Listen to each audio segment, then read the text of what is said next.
अगर शास्त्रों की माने तो गायत्री मंत्र के जप का बड़ा महत्व है। जो लोग इसका जप करते हैं वे न केवल ज्ञान को बनाए रखते हैं बल्कि वो ज्ञान उनके लिए लाभकारी भी होता है। और इसी संदर्भ में एक कथा नारद पुराण में दी गई है।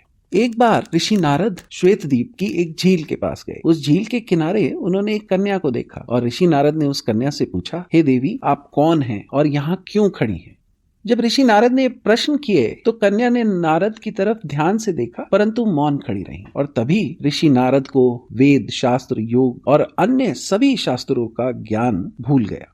ऋषि नारद उस कन्या के पास गए और प्रार्थना की। ऋषि नारद ने पूछा कि आप कौन हैं और आपको ये प्रश्न करते ही मेरा सारा ज्ञान कहाँ चला गया, मुझे इसका कारण बताएं। और जब ऋषि नारद ये प्रश्न पूछ रहे थे तभी उन्होंने देखा कि उस कन्या के शरीर पर एक दिव्य पुरुष प्रकट हुआ। उस पुरुष के हृदय में एक और पुरुष दिखा और दूसरे पुरुष की छाती पर एक और पुरुष दिखाई दिया।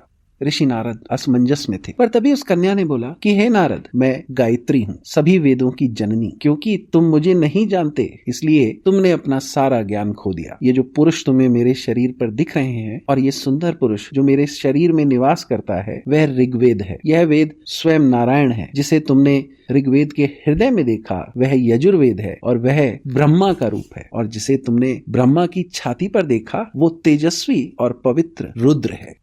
ऋषि नारद ने देवी गायत्री को प्रणाम किया और तब देवी गायत्री बोली कि हे नारद, अपने वेद और ज्ञान को वापस ले लो। इस वेद सरिता में स्नान करो और इस स्नान के बाद तुम अपने पूर्व जन्म की सभी बातें स्मरण कर सकोगे और तुम्हारा सारा ज्ञान तुम्हारे पास वापस आ जाएगा।